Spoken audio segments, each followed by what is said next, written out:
In this episode of Fictional Hangover, we talk about having your shit figured out. Suspicious menu items. Science taking time. And taking a sensible approach to the apocalypse. In our discussion of Into the Mist by PC Cast.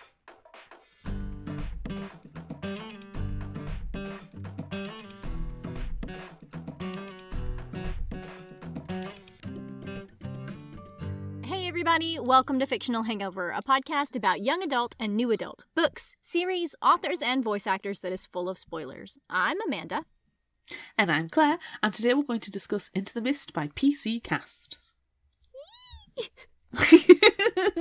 Sorry, everyone knows my love and obsession. Okay, standard disclaimer. If you haven't read this book, please remember that Fictional Hangover is all about spoilers. If you haven't read or listened and don't want to be spoiled, stop listening to us and go read or listen to the book. Then come back. If you haven't done this but want to pretend that you have, or if you don't care about spoilers, or if you just like the show so much that you don't care about any of that, then listen up.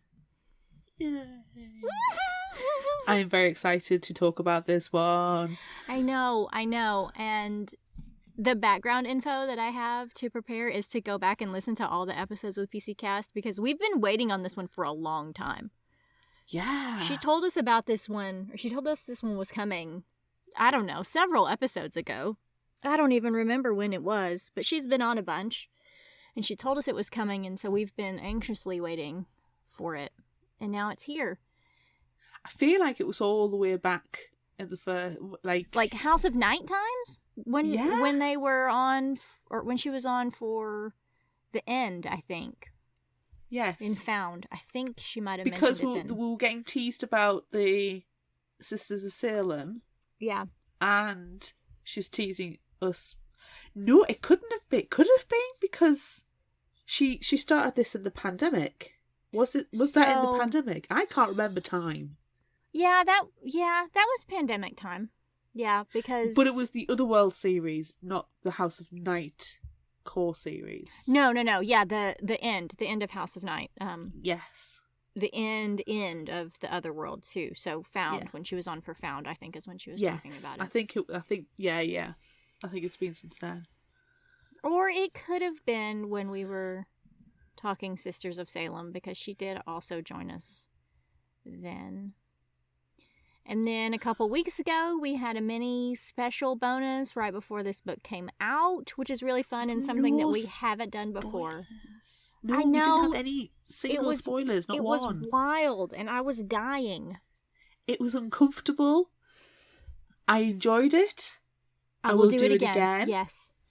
But it was freaking weird. It was so weird. So I feel like I want everyone to know that I am very special. Well, we know that. I got to join PC Cast's street team, and so I was sent some signed book plates for this book. And I have one extra one. Oh. That I would love to send to a listener if anyone is so inclined to receive a signed Into the Mist book plate. Ooh. I've got one left. And it's supposed to be for me, but I already have a signed copy of this book. So, yeah, so I will share one signed book plate. Get in touch with us via our social media yes. or through the website fictionalhangover.com. Yes. Contact us.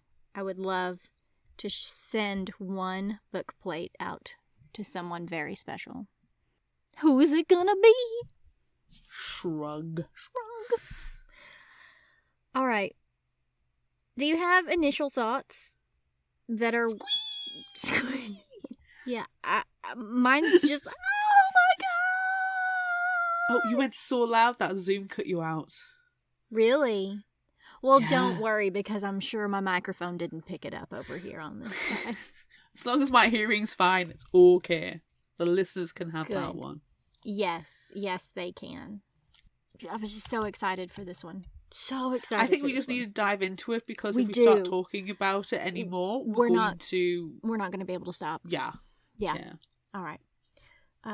Before we start, though, everybody make sure you check out the bonus episode, because, of course, PCcast joined us again, and there's a really great bonus episode, and it's so, so, so good. Oh, it's a good one. Don't forget about it. Okay. It's a really good one.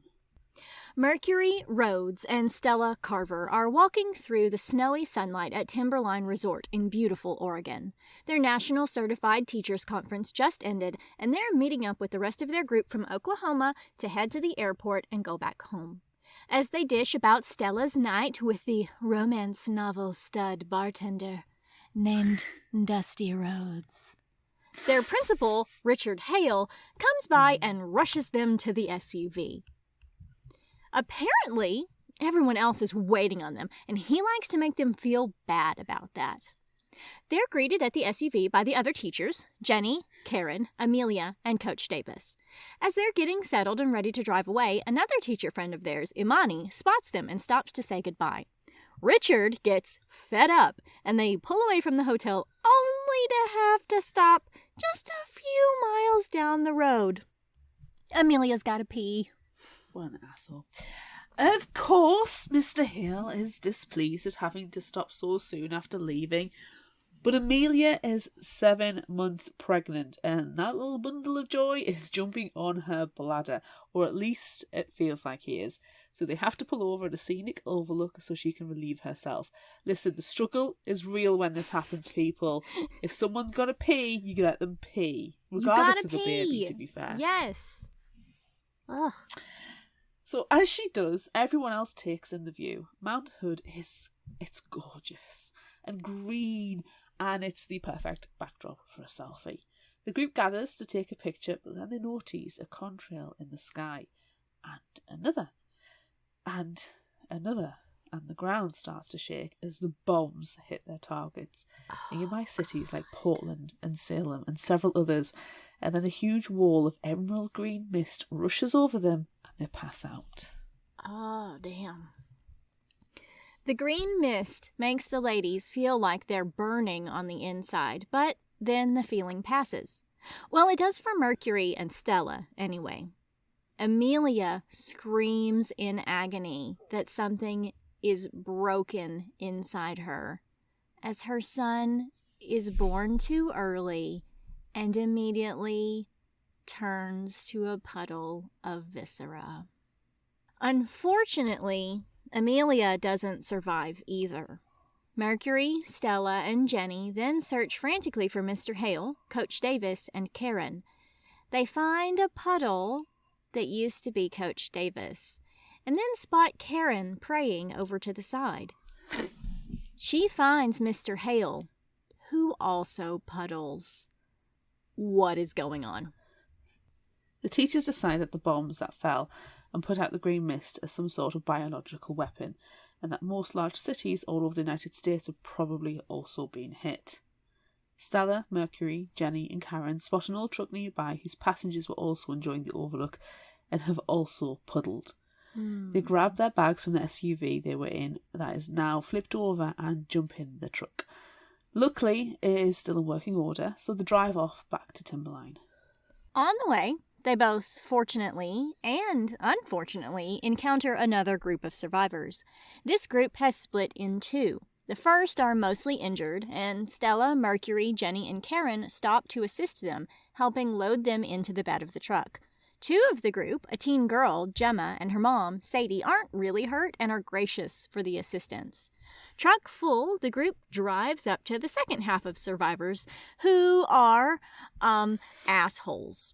Yeah. The leader of this group, Alvin Rutland, tries to take the truck and or throw away Stella, Mercury, Jenny, and Karen's belongings so they can ride too. Stella and Mercury get a bad feeling and have to end up threatening to shoot Alvin with a gun they found in the glove box of the old truck. He yells as they drive away that he'll never forget this. Ugh. Fuck that guy. Alvin Rutland. Fuck that guy. A dick. The group arrives safely back at Timberline and hides their truck from future Alvins. The resort is partially intact and there is a lot of puddle bodies around.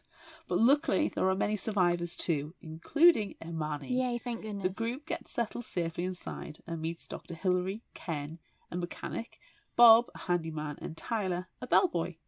They all worked at the lodge and are now doing their best to maintain it. There aren't many survivors, but there are about 30 people at the resort. Gemma immediately begins helping the doctor. Even though she's a teenager, she wants to be a surgeon when she grows up and has been volunteering at hospitals before the world ended. She's an excellent assistant to Doc Hilary. Stella and Mercury tell Imani the truth of what happened while they were out on the road, about all the bombs and the green fog, how men seem to be dying way more than women, and how probably every city has been destroyed. Imani doesn't handle this well because she has 2 small children and a husband that she loves very much in her hometown of San Diego. While it's not the same, Stella and Mercury declare that they're Imani's family now. Found family! They decide to help Dr. Hilary and Gemma by gathering supplies with Karen and Jenny. Together, they go to the shops inside the lodge and get pain relievers, candles, clothing, and other useful things to help the wounded. Unfortunately, Handyman Bob suddenly starts coughing blood. Gemma runs to his side, which helps him feel better, but he soon succumbs to the after effects of the fog. Ken and Tyler take his body away. Stella, Mercury, and Imani go to check out the kitchen after this because good food will help everyone feel better. Before Bob died, he let the group know that there are generators in working order, so they will have a bit of power to cook up some delicious food. They find a well-stocked pantry, full freezers, and a ton of wine. Stella starts making sandwiches and preparing the stew ingredients, while Imani plans to make biscuits, and Mercury cuts potatoes to make fries. They talk about Imani's kids and whether Stella or Mercury ever wanted children, and yeah, Mercury would have, but it never worked out. But that conversation comes to a close when Mercury slices her finger. Ooh. Oh no. Oof. Those scenes in TV shows and stuff when they just slice the fingers by accident. Ugh, I know, it gives me chills. Blood gets all over the potatoes, and they fret about getting Gemma or the doc to sew up her cut. But the wound isn't as bad as everyone thought. In fact, it seems to have already started healing. That's odd. And what's even more odd is that the potatoes Mercury was just cutting up are now sprouting with new growth. Whoa. Karen and Jenny join them, and then Mercury remembers something else weird like that happened when the bombs first fell and the earthquakes happened. She and Stella were injured, and are healed now, by the way, and Mercury swears she recalls seeing the neatly manicured rest area with clumps of high grass growing where they stood that hadn't been there when they stopped to pee. So, they heal quickly, and their blood makes plants grow. So cool! Not apocalypse. They finish up cooking dinner, grab some wine, and share a room that night. After apocalypse chatting, which sounds like it should be the name of a talk show. It really does. It's going to be a spin-off of Fictional Hangover. Yes. Each woman tests her blood on a potato. Mercury, Stella, and Imani can all grow things, but Karen and Jenny cannot. Soon, Gemma stops by to ask if she can stay with them. Her mom is very upset about her father, and Gemma doesn't seem to matter to her at all, which is just harsh. She tests her blood too, and yep, fresh growth. The ladies discuss what happened to them when the green mist hit. The ones who can grow things all felt burning and tingling on the inside and passed out when they were engulfed in the fog. Karen and Jenny ducked and covered and didn't breathe in much fog at all and don't remember passing out. They decide they're going to tell Doc Hilary about their magic blood, but they're going to wait until morning. Now they're going to drink more wine, get giggly, and pass out. Perfect into the day. Mercury wakes to the sound of arguing and finds Imani and Gemma's mom, Sadie, out in the hallway. Sadie has decided to abandon her daughter and leave with Ken to try to find her husband.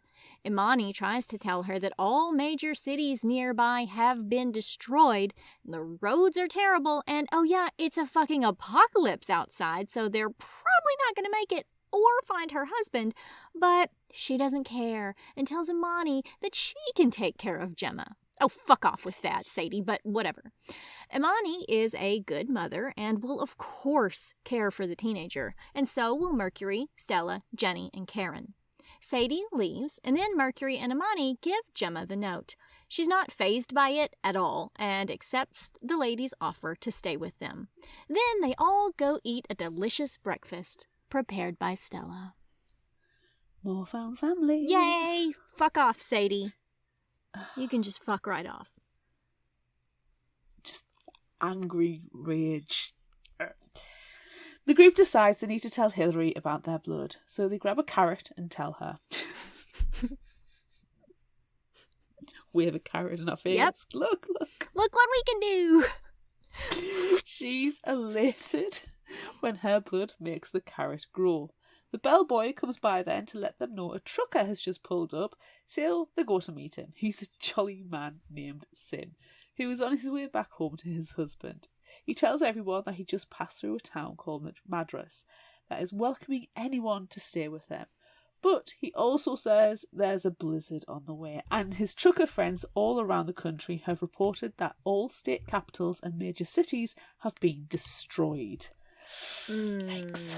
Damn. When Stella hears of the blizzard, her intuition tells her their small group needs to leave before the snow starts, but that Hillary and the others will be fine for a while at Timberline. Sim is given some supplies and heads back out to his truck, but gets swallowed up by the green mist and dies. Damn.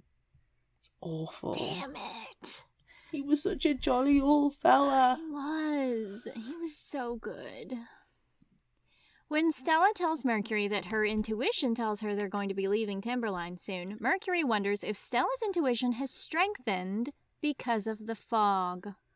Stella agrees that it is very much intensified and the fog could be responsible. They tell Doc Hillary that they're leaving, and then they tell everyone else about the blood potatoes, and then many others test their blood too. Not many women are able to make the plants grow, but, a couple are. Stella and Mercury tell Doc that they're going to leave soon, so they split up supplies, including some weed that they found growing somewhere in the hotel, and a bunch of food, wine, and other necessities, and prepare to leave.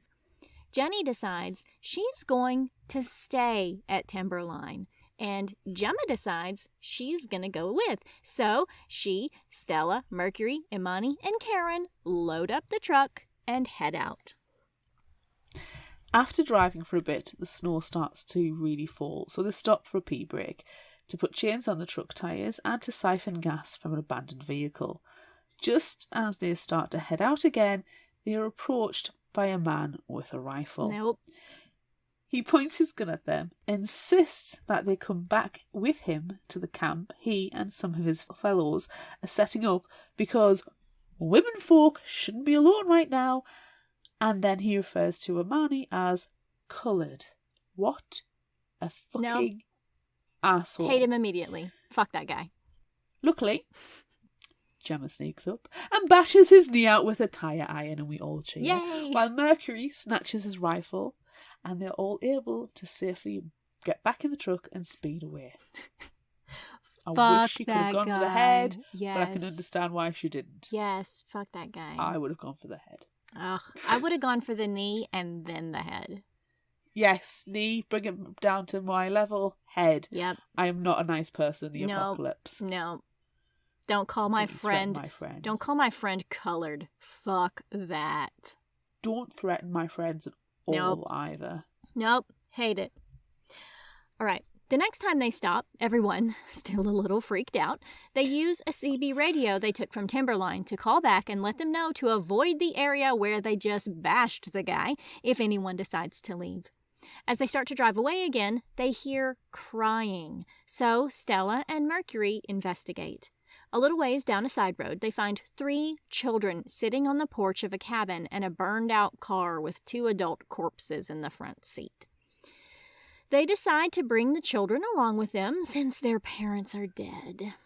The oldest, a girl called Georgie, has been caring for her younger twin brothers, Jaden and Caden, for 3 days.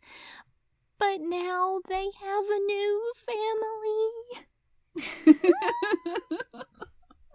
So much found family in this book. It's literally it's a literal found family because you're is. finding the people just dotted around. It's so good. Shortly after getting back on the road, the truck is ambushed by 2 snowmobiles, one of which is driven by Alvin fucking Rutland. Fuck that guy. Guy's back. Fuck that guy. Fuck that guy. Mercury takes aim with the rifle and blows out the engines on the snowmobiles with ease, causing one to violently crash. We all cheer. We do. Unfortunately, this is not the one driven by Alvin, but at least they're able to get away. They decide to pull over near a river when they've put distance between themselves and Alvin, and Stella feels safe from any more bad men. Everyone gets out of the truck to pee and stretch their legs, but then Georgie falls into the river. One of the twins gets stranded on a rock, and the green mist rolls in. Fuck! Fuck! God, these kids are problematic already. No, fuck. Okay. A man on the other side of the river tosses his giant camping backpack aside and dives into the river to grab Georgie, while Gemma and Mercury go for the twin on the rock. The man gets hit in the head by a log, but rescues Georgie, and Gemma and Mercury get the twins to safety. As they scramble up the side of the embankment, Gemma loses her grip, and she and Mercury tumble backward into the mist. Ooh. They both breathe it in and pass out. No.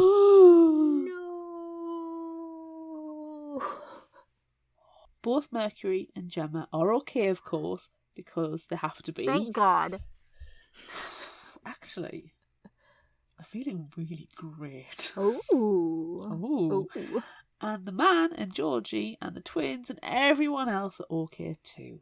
Well, the man has a concussion and a big cut on his forehead. Gemma begins doctoring him immediately after learning that Mercury is fine. His name is Oxford Diaz, but everyone calls him Ford, and he's very handsome. So handsome. As Gemma stitches up his cut, he says that whenever she has her hand on his forehead, he feels no pain at all. Interesting. They decide to welcome Ford into their family, and he offers to show them the way to Madras because he's familiar with the area and has been to the town many times before. Mercury volunteers to go grab his backpack for him since he's concussed so they can be on their way. That's nice. Isn't she nice? She's so nice, and there's more found family.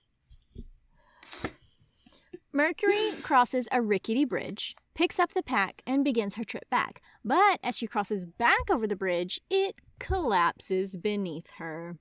Dang. She's not having a good day. She's not. She somehow manages to pull herself up from a dead arm hang with hands full of splinters and jumps over 10 feet to the bank like it's nothing. Everyone rushes to help her, but she's completely fine except for the splinters, but her hands are already healing and feeling better. Stella offers to carry the backpack, but can't lift it more than a few inches off the ground because, turns out, it weighs more than 50 pounds.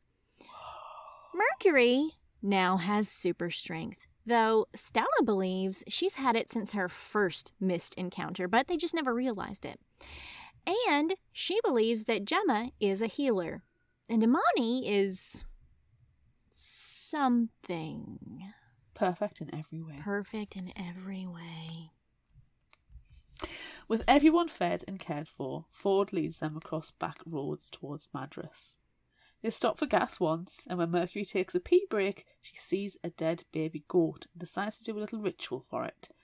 She calls upon the Green Man, the Horned God, the masculine personification of nature, and sends the baby goat home to the summer lands, which involves calling the 5 elements in a pentagram shape and holding up her pinky and forefinger to symbolise the god. When she goes back to the truck, Mercury sees Karen looking at her, but only for a moment. Ford leads the group to an overpass where they can safely hide the truck. As they begin to gather up all their things and make the short walk to the middle of town, Imani demands to stay in the truck with the children. It's a long walk for them, and they're tired and scared. Gemma decides to stay with Imani, but Karen will not be left behind. No one's telling you have to stay, Karen. Jeez, oh my God. She's such a Karen at times. Karen, Stella, Mercury, and Ford set off. Along the way, they concoct a story about being teachers on a spring break hiking trip with Ford as their guide and plan to say that they did not encounter any mist. When they get into Madras, they are met by a roadblock guarded by a woman and 2 armed guys. The woman, Amber, is super fake and godly, so Karen is immediately drawn in. But Stella, Mercury, and Ford aren't falling for her fakeness. Oh my God, thank God, you're here. Oh my God, thank God. Oh. Fuck off, Amber. Amber takes the group to the elementary school that have set up a house for survivors. All the classrooms have blacked out windows and the doors to the courtyard are chained and padlocked. Nothing in Madras seems to be on the up and up. As Amber is showing them to classrooms that will be their home for now, a lady called Moira comes out of a room yelling at Amber about wanting to leave Madras and go back to her farm. Amber shoos her away and tells the group that Moira is mentally ill. That's just... no words. Before she leaves them, Amber tells them that they should have a hot shower and get some rest because there's a festival the next day. Oh, and also they need to go to the clinic and get their blood tested. You know, for science. Yeah. Normally, we would support doing things for science, but not in Madras. No. The next day, Mercury, Stella, and Ford go shopping for supplies and do not go to the clinic for science. No science, no sorry. Many townsfolk have set up a sort of farmer's market with goods like soap, shampoo, sanitary products, clothes, and other useful materials. But it's all free.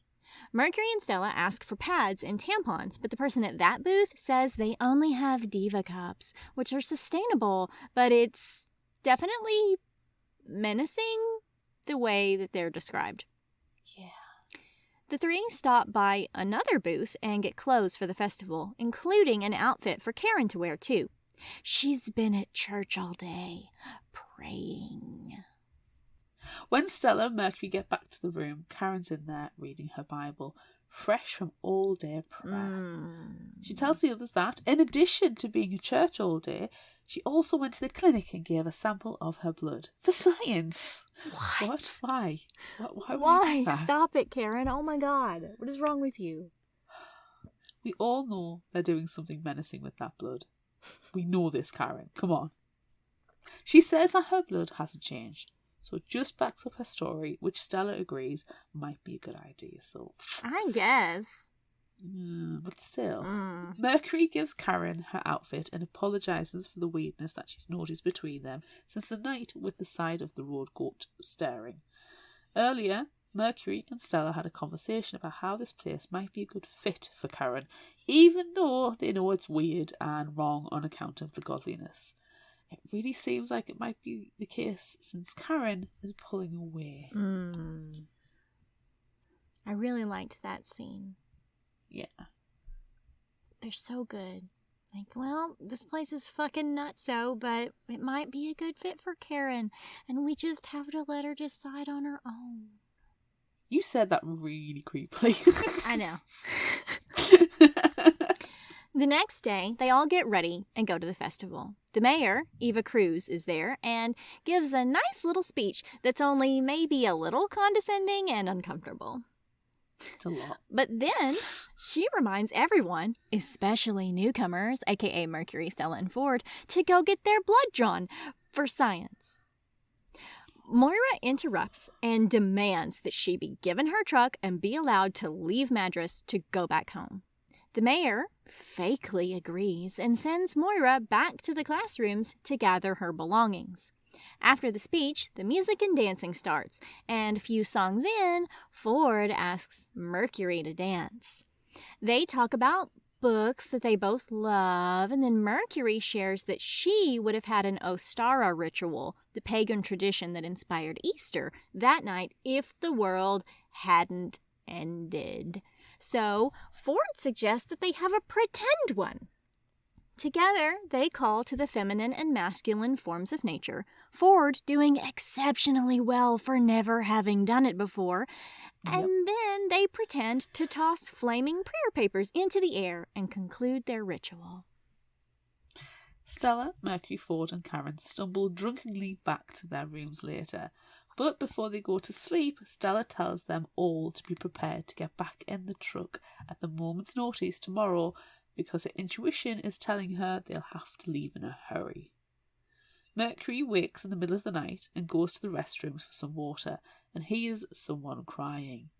Thinking it's Moira and that she's supposed to rescue her and add her to their found family, Mercury goes inside.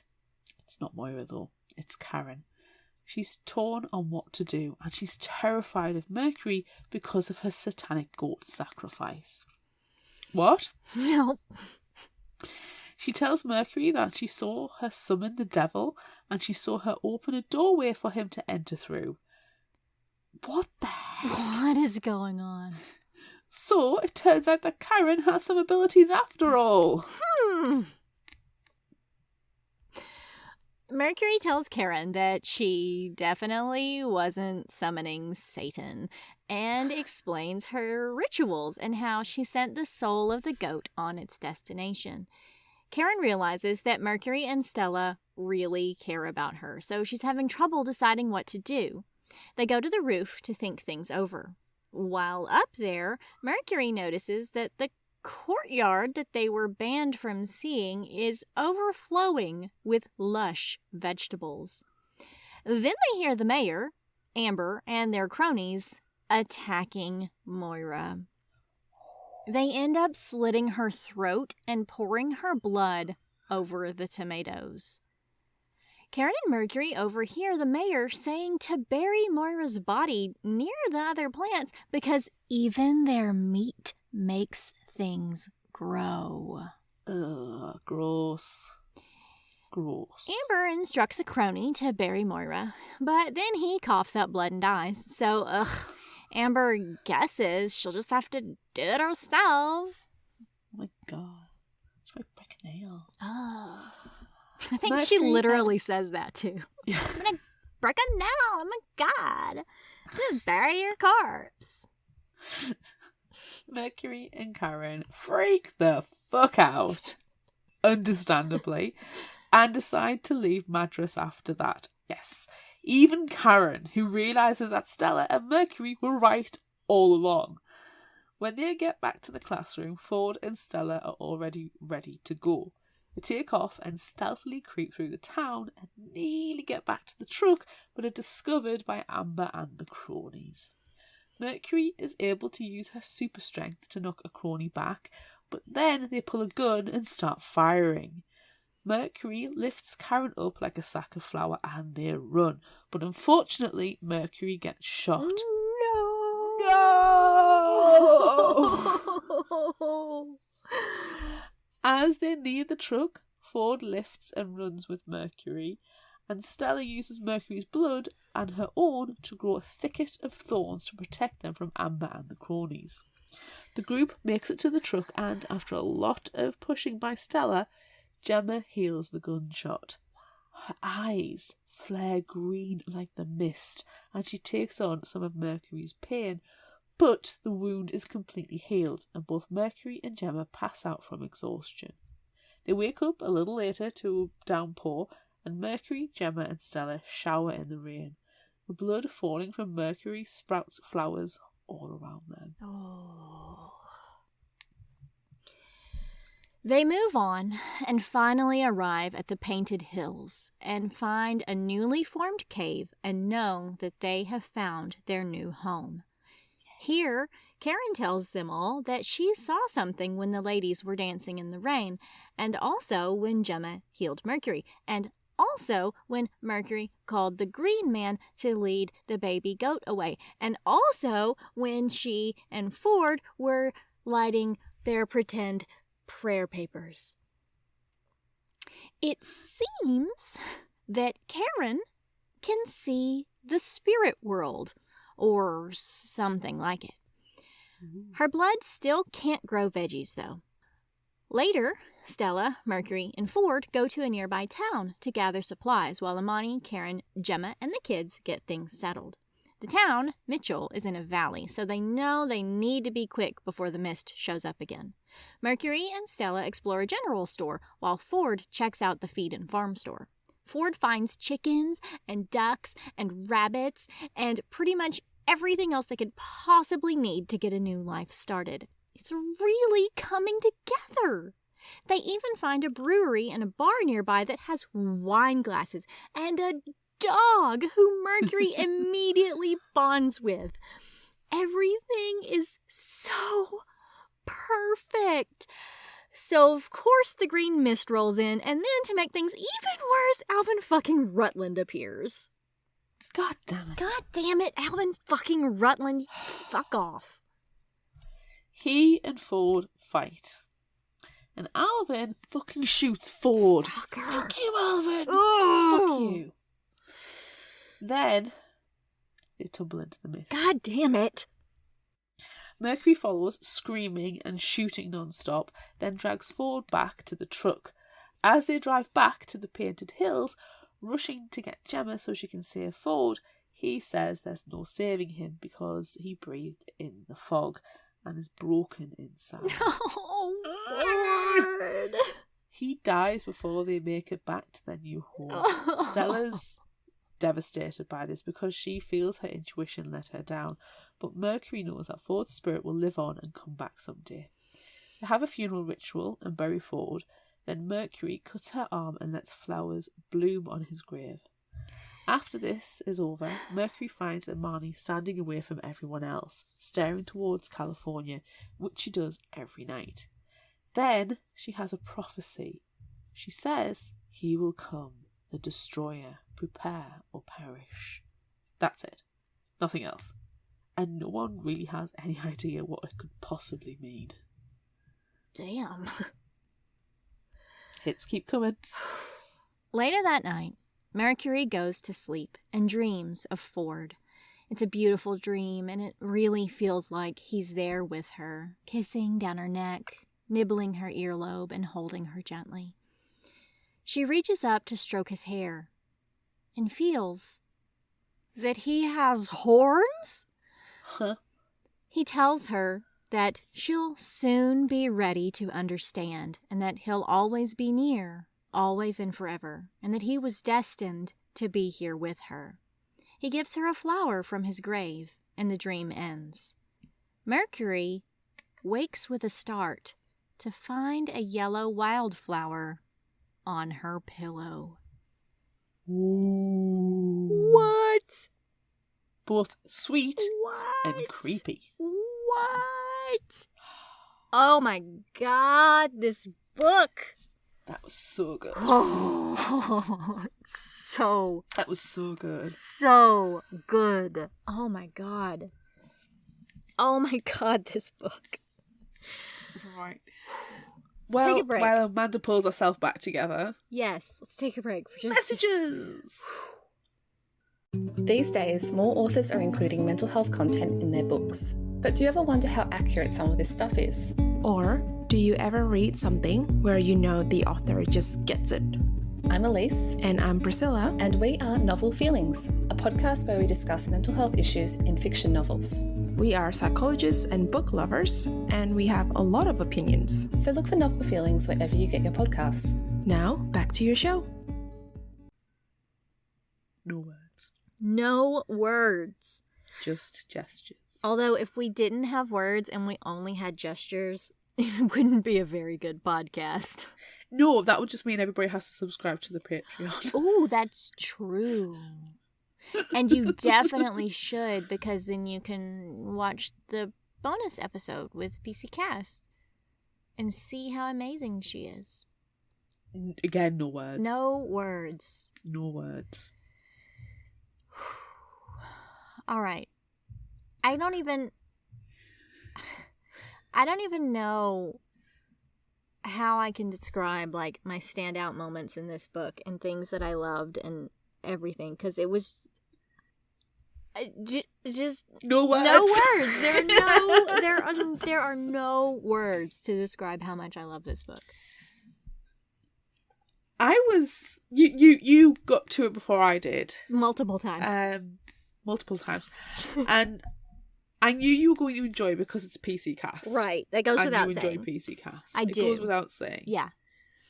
But I was surprised how much, without have read the book myself, I was surprised how much you were in love with it. Like, it was more than just this is an excellent PC cast book. Like, I've never known you to devour a book so quickly multiple times on repeat. I know. Like, if this was old school cassette, you'd have snapped the tape. I would have ruined the tapes.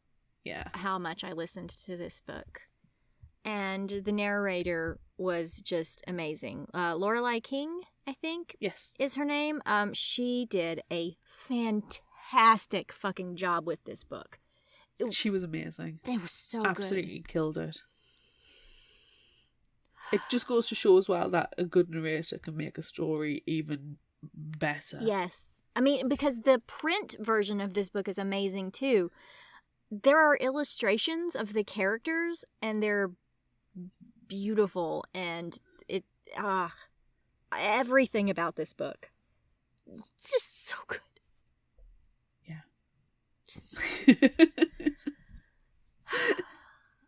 We've turned back into a visual medium. I know. I'm sorry. I'm sorry. It's just it's so good. I can't handle it. So, what are some of your favorite parts? Since I can't put mine into words. Since you can't verbalize today. I like the fact it was quite a sensible approach to the apocalypse. Right. It was like they make plans and they follow them. Yeah, and yeah. There's nobody goes off half. There's nothing goes off half cocked. Like, right, so we are going to go into this town. You are going to go to this store. We are going to go to that store, and we are going to collect X, Y, and Z. We have a shopping list. Let's see if we can get the stuff that we need on the list.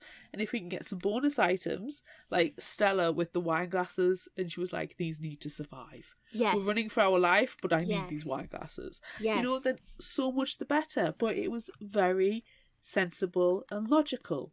They need shelter. What else do they need? Well, they need to keep warm. They need to keep dry. They need water. They need food. You know, it was really logical, and it was really satisfying. Yes. And I think it's a little bit different because all of the other PC Cast books that we have talked about on the show are YA. So, you know, you've got teenagers who are struggling to figure things out. They don't know exactly what they're going to do and they make mistakes. But damn it, this book is for adults, and the main characters are in their mid-30s, early 40s, and they have got shit figured out. Yes. They're It's so amazing. smart. And I mean, they're teachers, so they know a bunch of stuff. They've Random learned stuff as well. Yes, It's great. yes, and like they're putting everything that they've taught for the past, 10 or 15 years into practice. They use their classroom management skills in dealing with the group of 30 from Timberline. Because, they're like, well, we've got all these people here and we have to tell them that maybe their blood can make things grow. So what are they going to do? They're like, well, just use your classroom management skills and get them in line. And they do. And it works. And it's perfect. Yes, and the fact that they have an honest approach as well. They're not bullshitting. They're not mincing words. They're saying, this is a potato. This is your blood. It makes things grow now. Right. Who wants to test? Yeah. And they don't... They do the same thing. They don't mince their words when they say, oh, yeah, this only affects women positively. And men, you turn into puddles if you breathe in this mist. So don't fucking do it.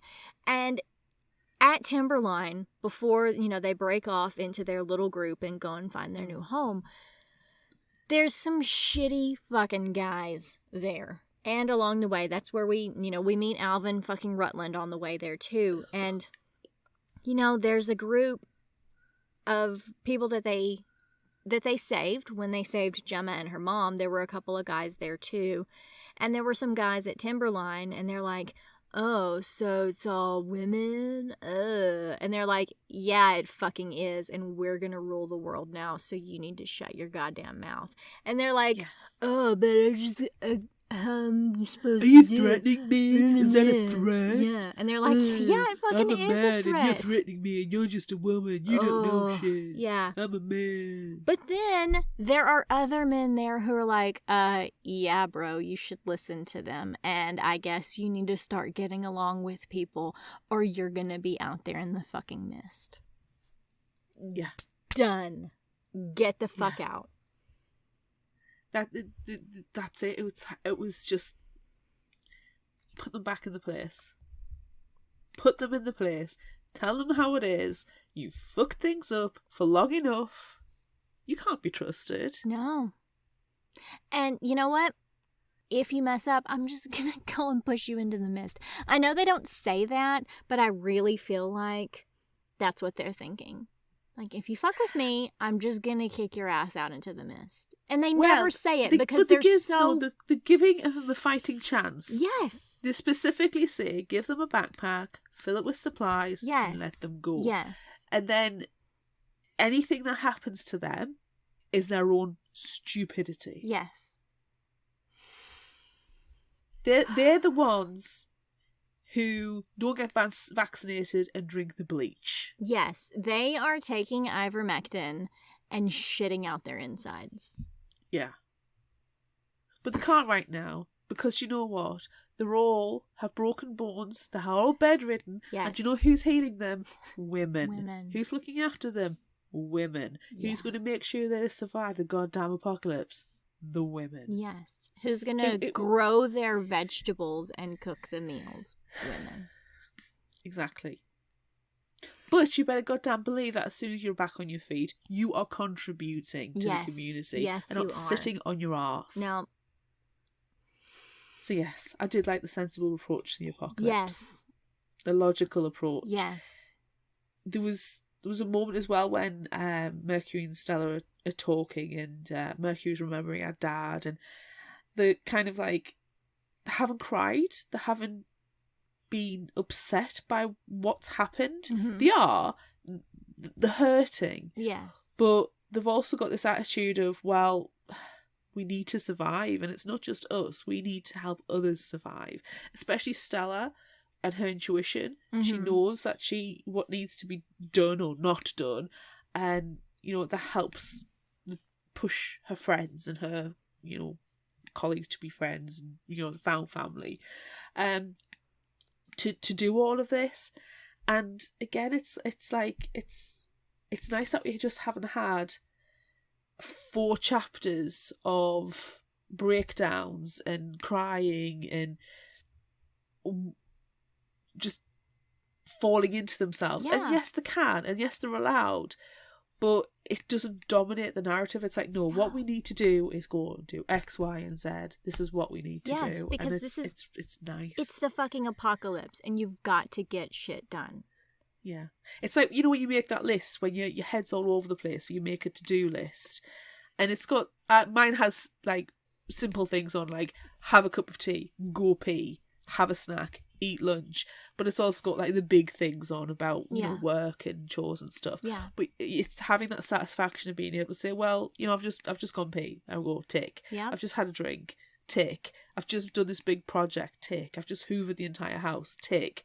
And it's having that's kind of what I got from it. It was like this is the apocalypse, this is what you need to do, this is your list, and we're going to slowly work through it. Tick, tick, tick, tick, tick. Right now, we found our settlement. This is going to be our forever home. But it's going to be a lot of hard work. Yeah. But you've got list 1 finished. And I had that kind of like weird sense of accomplishment at the end. Yes. Yeah. It was so nice when they pulled up to the Painted Hills. And this is like a nature preserved. It's a national forest, or a national park. You cannot live here, but it's the fucking apocalypse, so you can do whatever you want. But they decide, like, okay, this is a safe space. It's out in the middle of nowhere. This like cave has formed because of like sinkholes and the earthquakes, and this is gonna be our safe place. And oh look, there's a river that flows through this area. There's a creek. We have fresh water. This is where we're going to live. And nobody's like, oh, we have to live in a cave. They go, oh. They go, oh, hey, I'm Imani. I minored in engineering in college. I know how to fucking build adobe houses. And so they gather up the supplies that they need when they go into town and fucking Ford dies. But they gather up what they need. They're like, well, you know what we need to make these bricks? Sand, hay, the clay. So why don't you get some of that while you're in town? And they're like, okay, yeah, that sounds perfect. Let's do that. So we can build fucking bricks and we can build our home. Yeah. But then Ford fucking dies. Because fucking Alvin fucking Rutland. I was really hoping that he would have died. But you know what? He didn't. And you've got to have that big bad, though. I know, I'm with you, but you have to have that big bad in the background. Well, if there wasn't going to be a second book, this is a duology, and we know that the second book is complete and it's coming out soon. But it would have been a nice wrap up if Mercury had just gone off, guns ablazing into the mist, screaming, killing Alvin fucking Rutland. Yes! It would have been such a satisfying ending. But you know what? He's fucking gonna come fucking back in book 2. Gonna be terrible. Want him to die a painful, miserable, disgusting death. And he will in book 2. Because PC Cast can do that. She can. She will not let us down. No, she won't. She writes such satisfying things. And you know she won't let us down. You know she won't. Really good pricks, dicks, arseholes, cunts. She does. Just shitty people. She does. She hate them. Yeah, but she writes them so well. Yeah. I wish Mercury had shot out his snowmobile. I know. Why couldn't it have been his that exploded? Why couldn't it have been his head that exploded? That would have been really good too. I have a question for you. What? And I want to ask this of PC Cast as well. What? The plant food in Madras. Oh my god. You cannot fucking call fucking corpses meat. You cannot say that. Those people. If they're swear they are. If they're not eating them right now, because it's only been the apocalypse for 4 days, if they're not eating fucking people now, they are going to be eating people in like 2 weeks. Only been 4 days and they're already killing people for their blood. Yes.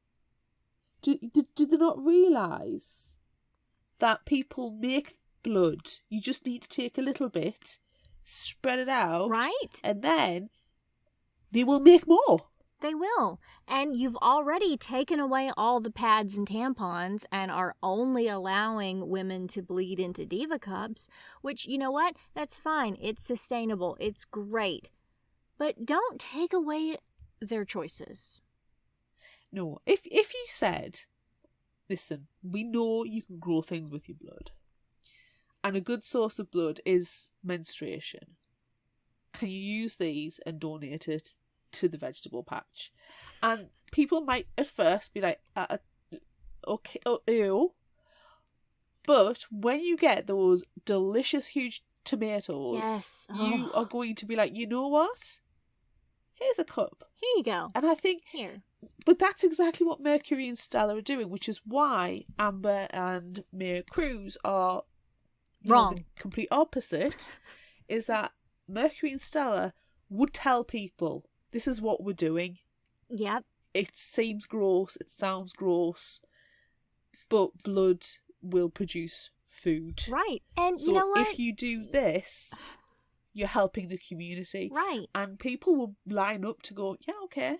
Yes, they will line up to go and help because they've been given all the information and they've been given a choice. Yeah. Exactly. When you don't give everyone everything they need to know and you take away their right to choose, you make a lot of people angry. Yeah. And Mayor Cruz, within 4 days, knows their, quote, meat is good for the plants. Right. Already, after 4 days. Right. How many people has she already killed? Exactly. When Karen looks out, she said... There's other many mounds other... there. Exactly. Yeah. Exactly. I every time in that festival when they're talking about eating the burgers, like, where's the cows? I mean, it is possible that it's not human burgers because It is. They've because concentrated it's the freezers all- because things are defrosted. yes, it's only been 4 days, so you've got to use up all of the meat. But just the simple fact that she says, we know that their meat makes things grow too. Don't fucking call fucking people meat. They're getting ready. They are getting ready to Soylent Green some people. They are, and I want to ask PC about that because I'm convinced they've already turned to it. They were probably already Hannibaling somebody before the apocalypse. No They- way. They weren't cannibalizing people. Surely not. No, Give them a little bit. You of cannot credit. tell me that Mayor Cruz, at the very least, didn't watch Mads Mikkelsen and go, huh, I wonder. And now the opportunity has been handed Yeah. to her. She's just going, yes, finally I can eat people. It's the apocalypse. I can eat people now. No, please. There's good eating. Mm. She's just been waiting for her moment to... Yes. Yes. But all I'm saying is the menus are very suspicious in Madras. They are. Can I also admit that I'm finding it really difficult to say Madras because I keep really wanting to say Madras, as in the curry. It's just it's a perfect name for a town. It is. I think it's because that when I see Madras, the word Madras, I more commonly know it as Madras. Well, and I think probably like the actual real town is Madras, but the audiobook is Madras, and that's Oh no, we'll stick with Madras. That's fine. But every time, just know that every time I see the word, I have to go. It's not Madras. it's not. And now I'm really, really craving a chicken Madras. Well, if you move in there, you can probably cook it, and you can probably use a person to make it. Oh no. Are there No, if chickens I'm going there? to Madras. I'm having vegetables only. Well, yeah, But because even you know what? Just wash them off. Yeah. Because Just when clean you 'em up. grow good veggies anyway, you gotta compost stuff, and there's some questionable things that go into your compost. And how is that any different than just? Oh, there you go. Oh, there's all of my blood, and look at those luscious tomatoes. That's all I want to I'm do. fine with All I that. want to do is eat the tomatoes there. I'm honestly fine with the using the blood and even menstrual blood to grow the vegetables. I'm perfectly fine with that. My line is that she refers to people as meat. That's a fine line to cross. That's I my mean, line. you And can, I'm you like, can draw that no, line. too far. Done. Too far. Done. I'm not gonna eat people. Yeah. But you know what? I mean, I'm mostly a vegetarian anyway. I am an unenthusiastic carnivore, and we've had this conversation before, and it's fine, and give me all of the tomatoes. You can have the tomatoes. You know what, honestly, like, I am an omnivore. I will nom nom nom nom through anything. But if it was the apocalypse and it was easier to be veggie, I'm perfectly fine with that. I do not mind vegetarian. I'm integrating vegetarian days into my weekly meal planner, so I'm perfectly fine with that. But yeah, I'm not eating people. I will not eat Stop people. it. No, No. stop it. No. Stop it. Look, we have a question in Would You Rather later, so maybe we'll have some sort of discussion about Madras and eating people, and also eating delicious fucking tomatoes. Well, sort of linked to that, What? but also moving away from Eating people? suspicious menu items. I want to know how much people are being healed. Because you know how the cuts on the fingers and things are getting healed really, really quickly, and that's without Gemma's intervention. I wonder if there's anything else being healed. I know. Like, if you had a sore throat, does that heal? I know, and I really have questions, because they talked about science. They talked about viral loads and what it takes to, like, for the mist to kill you or change you. And I know that in Madras they're trying to do all this stuff for science. And I don't want to find out that way, but I would really like to learn the science behind it. And I know it's probably not going to be a thing that we discover, even in the second book. We're probably not going to know that, because it takes a long time to study science and to learn the real reasons behind things. So we're probably not going to find out anything that we really, really want to know in book 2, because that's just not how science works. No, but to be fair, they've also got to have the expertise there. If they don't have somebody with the knowledge of how to perform the science and understand the science, it's not going to happen. Right. And there's unless like the CB radios start kicking into other people and start having conversations with the communities, they're not going to know what's gone on a wider global, national and international front. Yeah, so we're just going to have to learn what we can and reason through what we know and what we can find out. We're just going to have to deal with that. But I was upset when they're still in Timberline, and the handyman died. And Gemma was like, yeah, but he was kind of chunky and he had diabetes. Yeah. So I know that he was a guy and that he's gonna, turn into a puddle. But what if it was me? Yeah. Samesies. Like, am I gonna be healed? Can Gemma heal me? Can Doc Hillary, because let's face it, Doc Hillary is probably also going to be able to do cool things with her blood. But we don't know that. We don't know that yet. But she probably is. And we know that Gemma is a healer. And Ford says it. Ford says, yeah, she's a healer.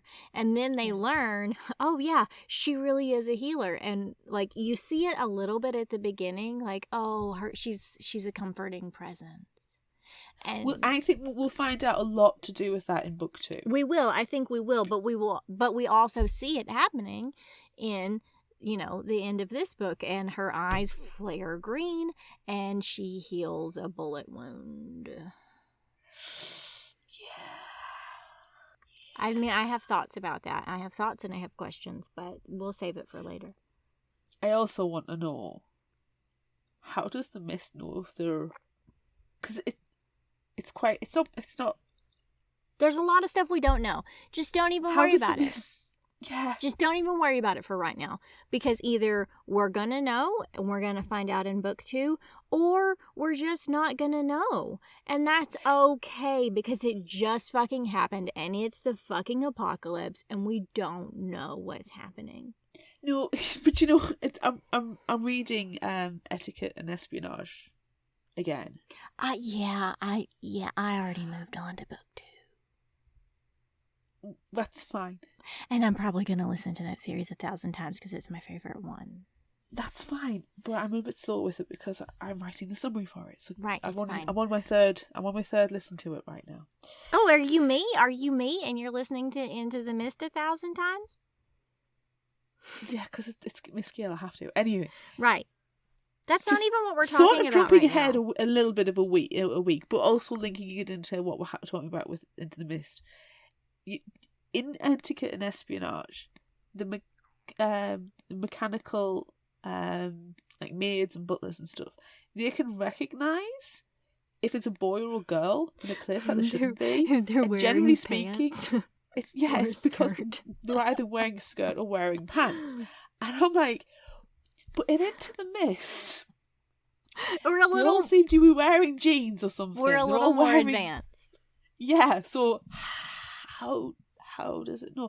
Because this is kind of linking back to a conversation that we had a couple of weeks ago when we first listened to Into the Mist, and it's like, well, there's a wider scope of people involved. So I know. I think, It's I think there's a lot of questions, and I have every faith that we're going to have a lot of these answers. Look, can I because just... PC wouldn't leave things dangling. I know. Can I just tell everyone a little bit of a spoiler of something that I know because me and PC Caster, we're like this, we're BFFs. But one of the groups that I'm in that she's a part of on Facebook, it's her team, going out into the world and putting... The street team. Street team, putting out the things that she gives so we can share her joy and love with everyone. In the street team group on Facebook that not very many people are a part of because I'm very, very special.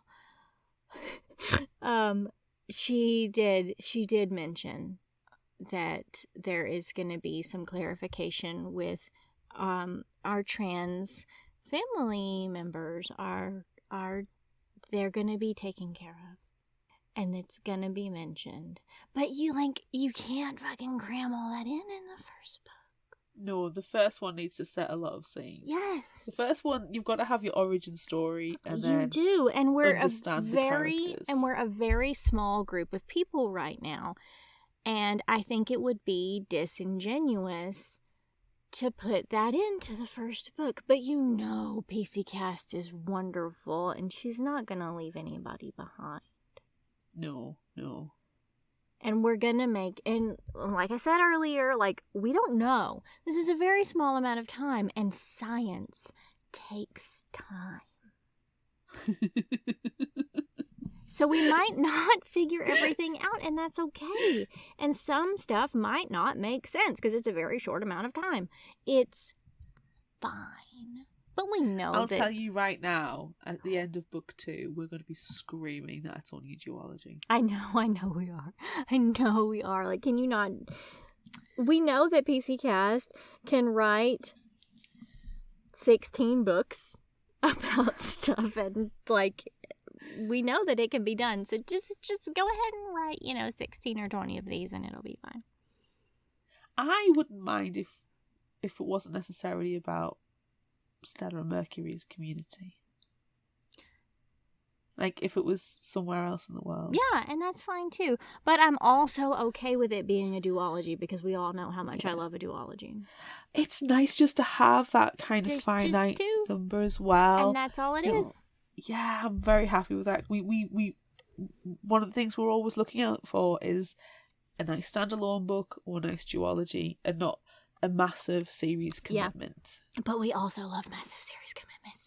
Well, yes, because we love everything. I know, we do. We love everything. That is a great way to just say, you know what? We love everything. Books. We love books, and that's fine. Do you know, we haven't even talked about our favorite characters or surprises or anything, and I feel like that this would be just a great time to just move right into Would You Rather, but there are other things we have to talk about. But it's hard. It's hard to not just go, okay, fine, just fuck it, move on.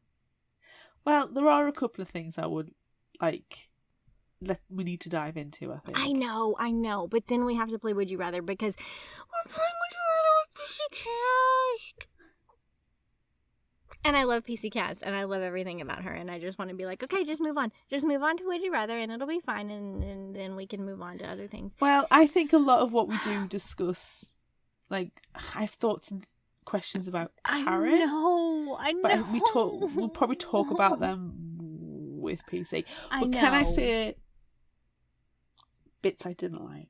What? Yeah, of course you can. And it's not that I didn't like them, it's I found them very difficult. What? The birth scene. Oh, yeah. It really upset me, actually. I had a very difficult labour, very painful. It was horrible. And when you're in so much pain, it took 45 minutes for the epidural to be put in 5 attempts. Because it was spine to spine, so my contractions were in my spine, and my son wasn't turned properly, so it was excruciating.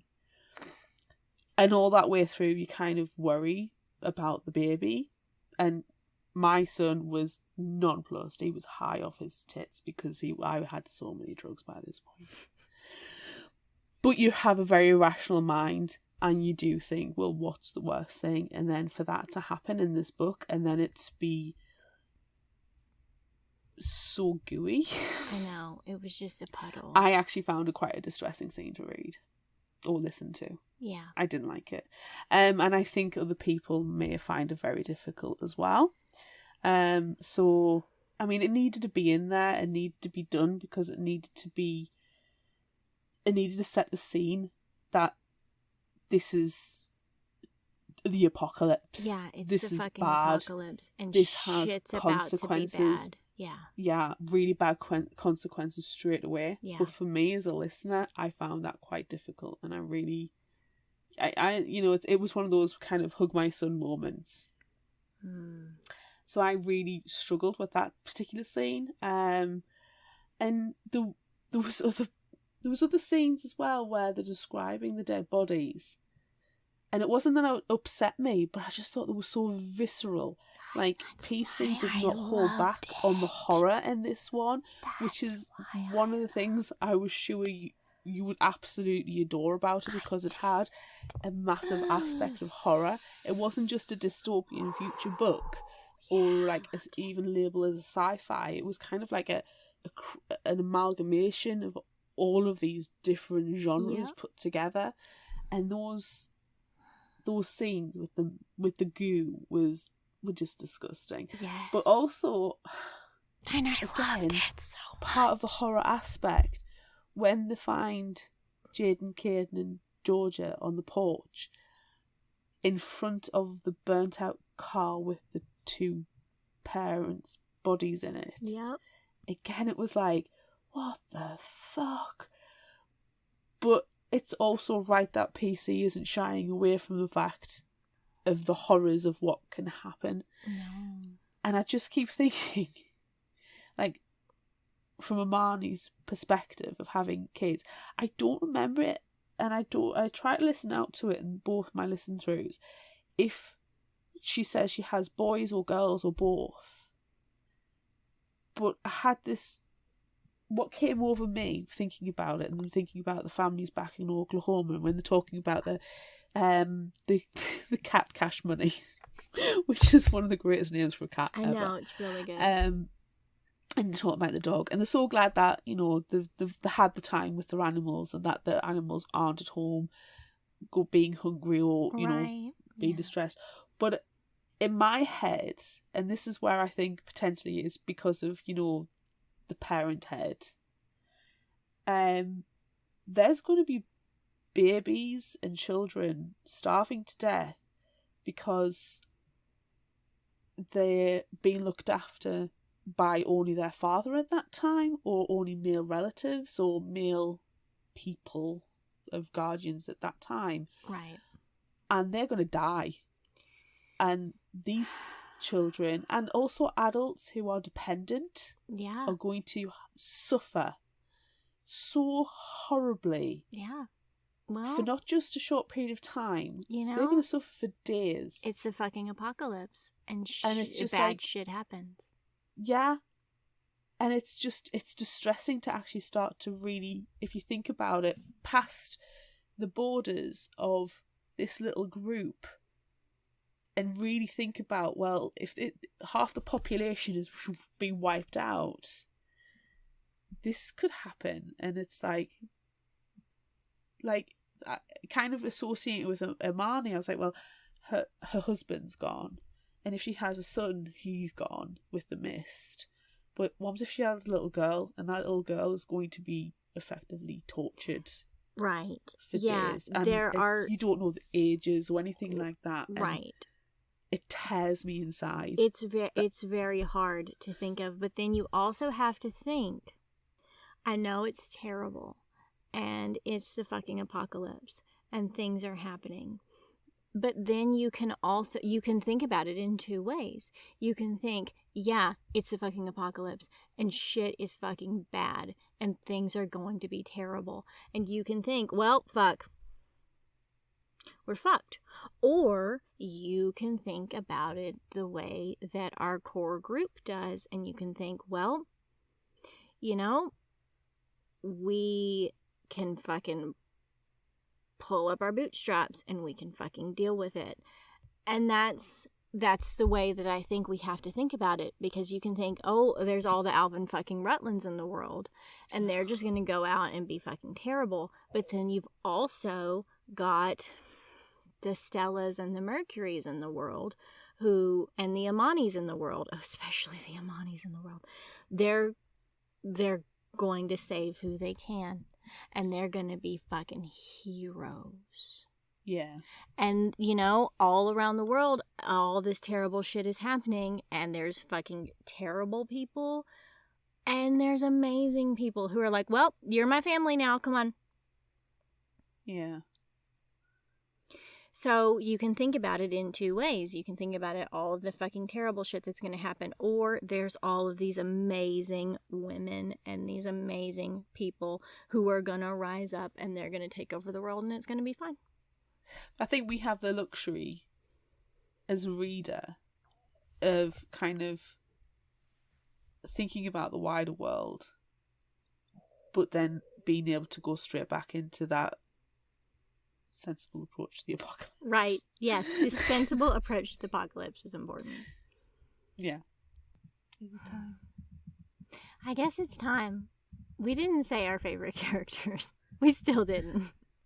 We still didn't. Gemma, because she's freaking amazing, and Stoned Karen. Okay, those are good characters. It's so hard for me to decide because I love all of them. Like, we've got a really great core group here, and they're just all precious. They're precious in every way, and they're just all my favorites. I really, really like all of them. I really, really like Stella. I really, really like Mercury. I really like all of them. It's hard to pick a favorite. Oh no, I get it. Yeah. I'm choosing Gemma just because it's a cast-written teenager who gets shit done. Yep. Knows her own mind. Yep. Is not afraid to learn, and is just amazing in every way, shape, or form. Because we all know my feelings about certain House of Night characters. And Stone Karen, because damn, that was hilarious. I know, it was so great. I was really worried about Karen. I was worried that, yeah, I mean, it says in the text, she's a fucking Karen. But then, then she's not, and she's great, and I'm glad that she has some growth, but I was really worried about Karen. Yeah, I like the way that she was done, because there was points where, you know, when with Georgie, Caden and Jaden, she's reluctant to take them. She doesn't want to take the kids. She wants to leave them. Man, I fucking didn't want to take those kids either. Goddamn. No, I didn't particularly want to take them either. But that's by the by. But also, like, you can't not. You have... But exactly. You have to take them. You have to take them. But then, you know, Stella and Mercury are constantly reminding her that she's preaching this particular way of living and telling people that they're all going to go to hell because they're not conforming to her beliefs and her vision. But then she's not actually, and again, this is PC's cast's commentary on the current society, they're not living by their own code. Which is what I like about Gemma. She turns around and tells them, you're sticking your own nose in other people's business when you need to do a lot of self-reflection and growth. Yeah. God. Grow the fuck up. You're right. I loved Gemma. I loved her. And I really, really liked that she was like, she was straight with him. She was like, grown-ups are stupid and you need to stop. Agree. You need to stop that. She deserved a better mother, and she didn't have that. But she's got. But now she does. She's got so many great mamas now. She's got all of the crazy aunts. She does. All the time. So good. She already knows all about red wine. It's so good. I love it. She knows a lot about red wine and weed already. She does. God, I love this book. I love this book so much. Were you surprised by anything? I think on the first, if you'd asked me after the first listen to it, I probably would have said. I know, it's so hard. It's so hard now after having the second one in such a short period of time. I'm sure I was actually a bit surprised by Karen's ability to see into spirit. Not that she can do it, but I don't know. I think it's because we don't know enough about it yet. Yeah, I think you're right. And that she was just so blatantly, obviously pulling. She was the one pulling away from the group, and they're desperately trying to cling on to her. I think that says more about the character than anything else. Yeah, just get her stoned. It's fucking fine. Yeah. It's hard. Okay, can you remember any surprises? No, I can't, but I read this book 1,000 times, so... The Ford died. The Ford might be some kind of weird being with horns. Something is fucking happening with that guy. I don't think he can be gone. I mean, he might be gone, but I don't think he can be. He left a flower on her pillow. That is both creepy and cool. Yeah, I know. Something is happening. Happening, but I have thoughts, and I have questions, and you know what? Shall we ask PC? We're Let's gonna dive have into to Would ask You Rather and go and ask PC. We're going to have to ask her. We're going to dive in. And you know what? She might not tell us, and it might be okay. And we might just have to wait till book 2. But she also I'm fully prepared to not have any answers because we'll never get given any answers. I know. It's fine. It's wonderful. It's gonna be all we can do is ask. All we can do is ask, and you know what? Maybe she'll say something, and maybe she'll tell us, and maybe it'll be fine. Or we might just have to wait. But I don't know. Let's just play Would You Rather. Let's just move on. Let's just talk to PC Cast because PC Cast, I love her. I might love her too much. No. It's not a thing. No. It's hard. Stop just play Would You Rather. Would you rather? Okay, so what's our Would You Rathers? Yes, Would You Rather. Yes, so on social media we asked, would you rather be able to grow plants with your blood or be able to heal quickly? Resoundingly across Facebook, Instagram, Twitter and TikTok, everybody wants to be able to heal quickly. And this isn't just small numbers. This is, the lowest was 80%. Yeah. See, especially, during an apocalypse, it's a really good, thing to have, the ability to heal.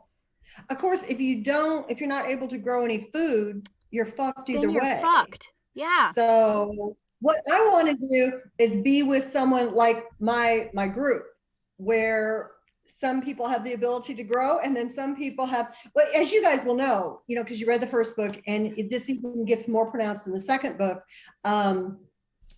The changes that happen to the women are all based on who they were to begin with.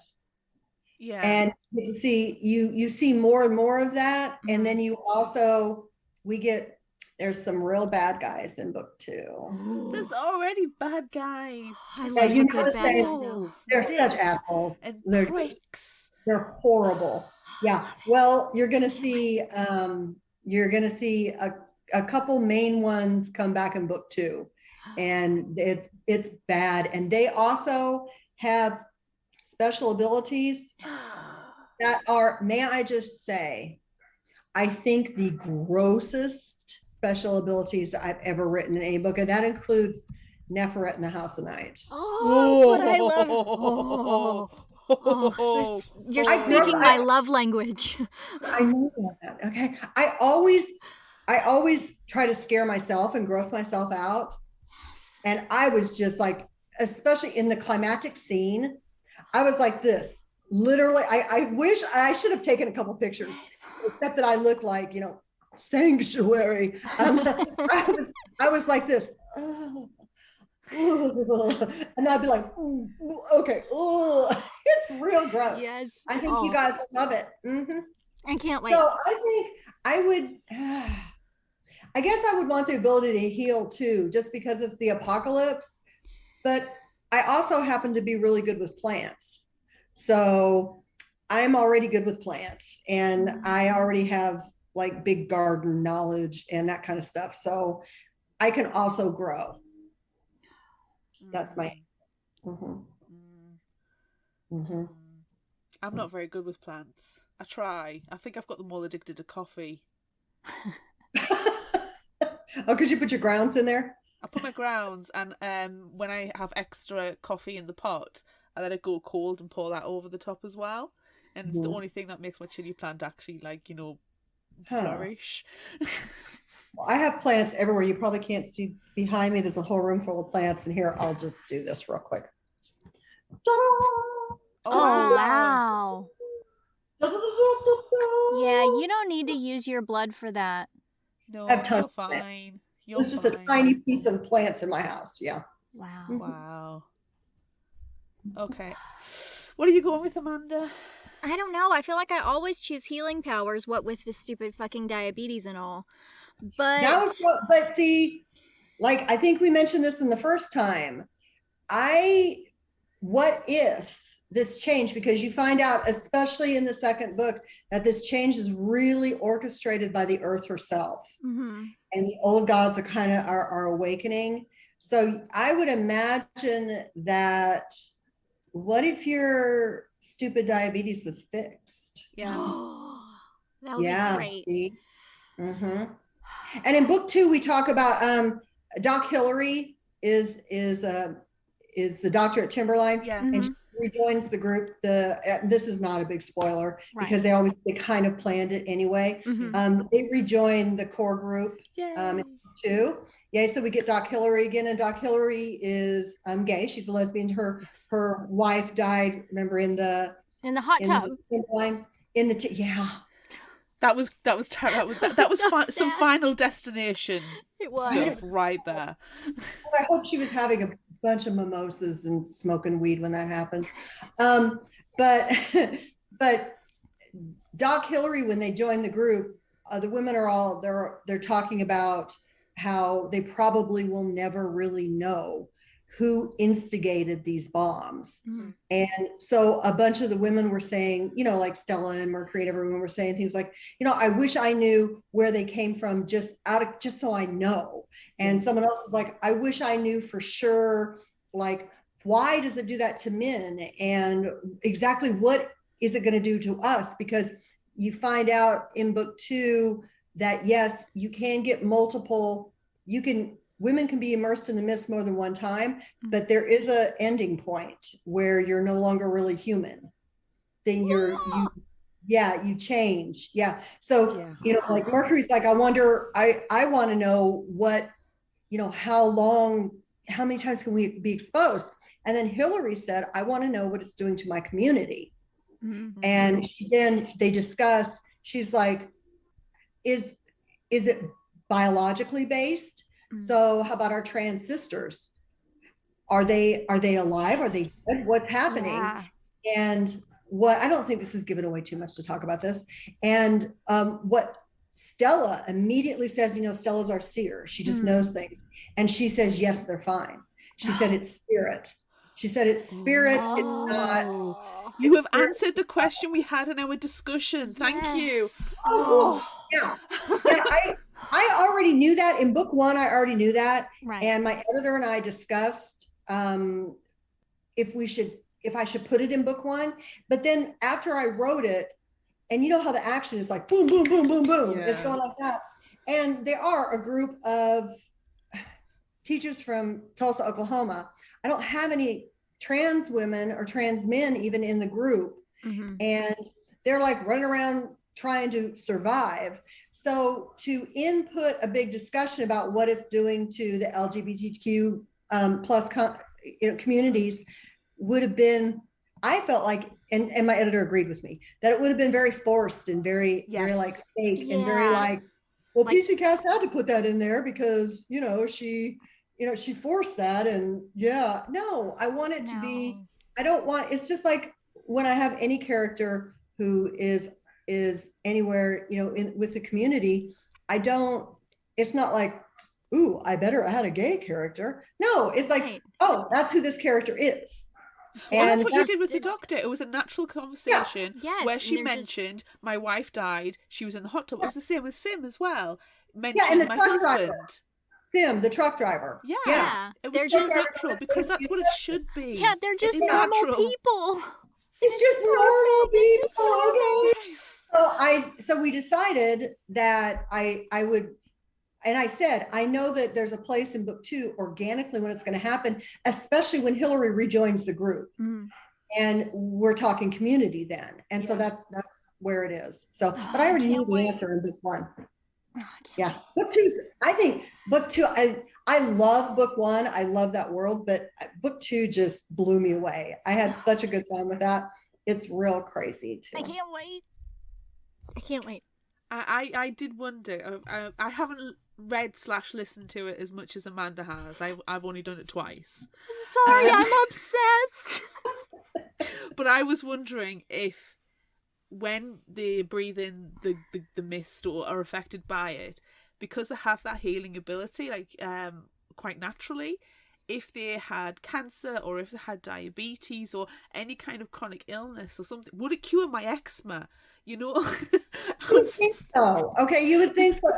Well, if you were Gemma, or Hillary, and you find out in the next book that Gemma has unique healing.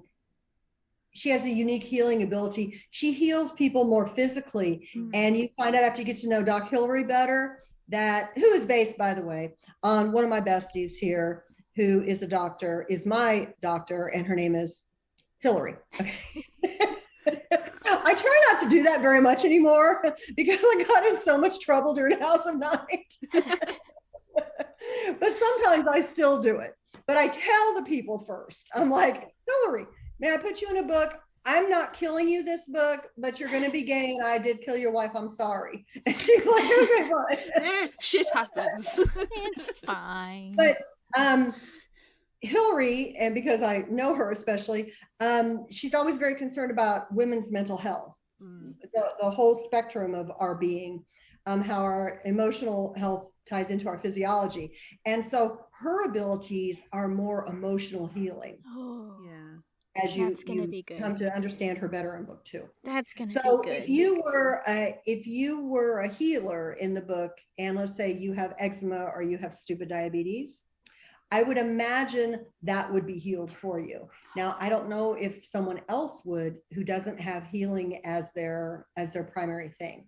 Yeah. See, this is why I would hope I would like to be the healer. I'm not very good with plants. People who know what they're doing need to do that. Don't let me get involved. I'll cook them, but I'm not good at growing them. But yeah, if I had the healing ability, like be able to heal quickly, I would hope I'd also be able to heal others quickly. Yes. Yeah. And that's my pick for this particular Would You Rather. I don't want to be hoarding that. I want to be able to help. Well, we find out that Gemma's injured. Gemma. I love Gemma. Gemma's actually, she has a hard time in book 2. And we find out that it's more difficult for her to heal herself than to heal others. Oh, yeah. But That's she how can. it typically goes. It just happens slower. Yeah. It's just at a slower rate and kind of a lesser rate. I was very worried after she healed Mercury from the huge wound. I was like, no. And I just had this awful image of like the wound transferring to Gemma and then her bleeding out. And I was so worried. And I'm sitting there at work listening to her going... Yeah, you were right to be worried, and you're going to see in book 2 why. No, my precious. I will tell you that Gemma will eventually be okay, though. She's such a badass. Like, it's great. I love Gemma. I wish I had her confidence and her mentality and her just drive at her age. She's going to like rule this new world. She is. Yeah, she's awesome. She's awesome, especially as she recovers from being left by her mother. Bitch, sorry. Yeah, fuck that bitch. Hope Amani, she died somewhere. She did. Amani is like, what? I lost my babies. I'd do anything to get them back, and you're leaving her to go chase after your husband, who is probably dead. I would love to see Amani go full rage. I can imagine her temper is great. like Mama Bear Dragon kind of hybrid. Yes. Breathing fire with lots of fangs. Yeah. Amani is Amani's a big part of book 2. Oh, and good. Amani is exposed to the mist more. Ooh. I can't wait. I can't wait. Okay, next Would You Rather. I don't even know if I answered that question. I'm growing plants. I'll do anything with blood because I think it's great and gross and fantastic. Yeah. Okay, done. Next question. You'll dance in the rain. You'll purposely cover yourself in blood and then dance in the rain just to make it drop everywhere. Yes, 1,000 times yes. Next Would You Rather. Would you rather pee on the side of the road in the snow or in the rain? Don't eat the snow. That one's really hard because I don't want to be cold, but yet if it's in the rain, if it's in the snow, you can just brush it off and not be wet when you get back in the truck. But then I think maybe the snow, because you can just brush it off real fast, because I'm gonna pee fast. I'm gonna brush it off real fast, but if you're peeing in the rain, you're getting all wet too. Yeah. Like especially that one time when Mercury pees and it's raining and she sees the baby goat. The goat spirit. Yeah. And she has to she's like holding a thing, like a coat what is it, a or jacket something. over her head. Yeah. Gemma's jacket over her head. I'm gonna say snow. Because I'll dignity in the rain. Where are you peeing? Are you peeing in snow or rain? I'm peeing in the snow because you know where it is.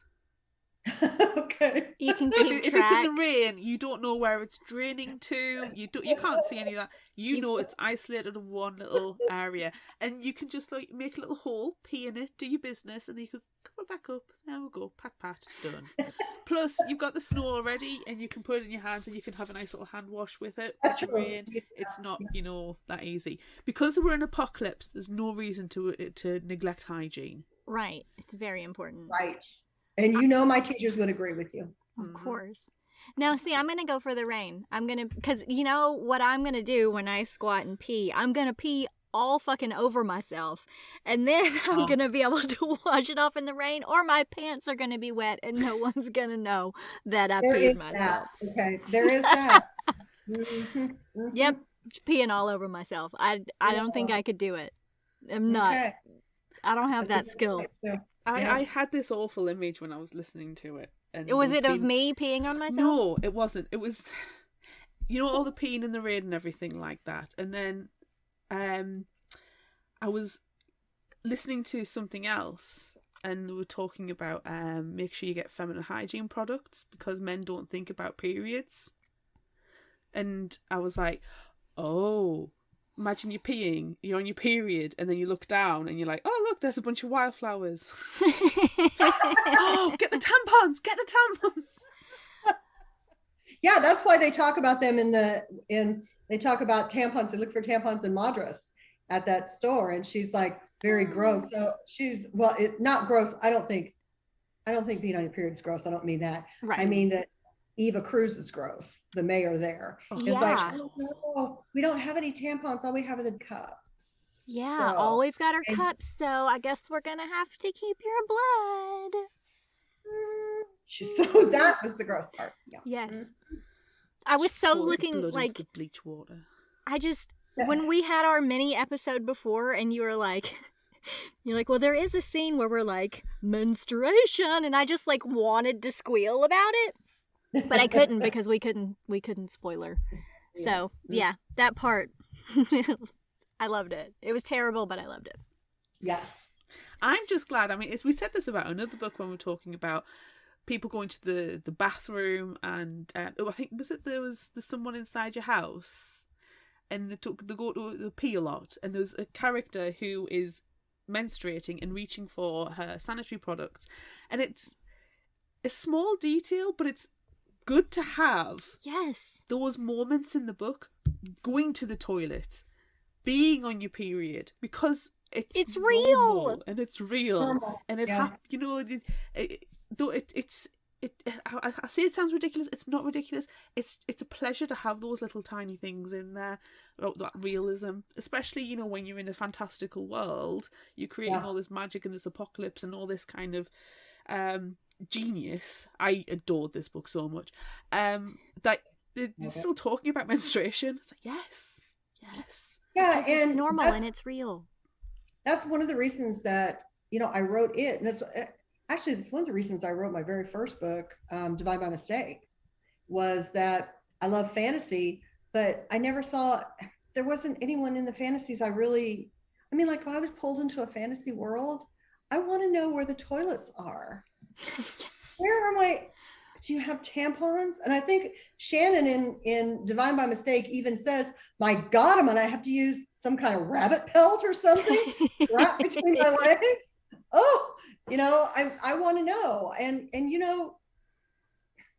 you're going to drink too much wine. And no one ever mentions that or they used to never mention that in high fantasy. And same thing with contemporary apocalypse novels. Yeah. It's like, who's saving the wine? Where are they going to the bathroom? And what about the weed? Okay. And also let's go to all the pharmacies we can, because we have a limited amount and a limited number of antibiotics and all that kind of stuff. And your next stop needs to be the fucking library. Okay. Yes. Get your butt back into the stacks and pull everything you can about how to survive, forage on local plants and all that kind of stuff. Maps. Yes. Maps and all that stuff. So that's why my people do all that stuff. They raid all those stores and grab all that. I love it. But those type of moments are helping people plan their apocalypse. Right. Yes. That's right. You're giving those hints and tips, so you're setting people up for the future. It's great. Next question. Would you rather stay at Timberline or leave with Stella and Mercury? Oh, I totally leave. Timberline, I know because I live here. Not like an hour away from Timberline. I know that it's like still snowing up there for most of the year. And okay, they have a grow station down in the basement, but that grow station is only going to be viable as long as the natural gas line keeps feeding the generator. What happens when that stops? You are in the middle of a place where you don't have a real grow season up there on the side of Mount Hood. And not only that, the building is not structurally sound. Right. And in book 2, you find out the building is not structurally sound. And still there's still like 5 people decide to stay there. They decide not to leave and trek across the country. But no, and plus you have a seer. You have Stella who's a seer. That's what you know so far. When they left Timberline, you know that Stella's a seer. And you also know that like 3 of the characters can grow crops with their blood. So I'd be going with them. They have that truck and a camper shell.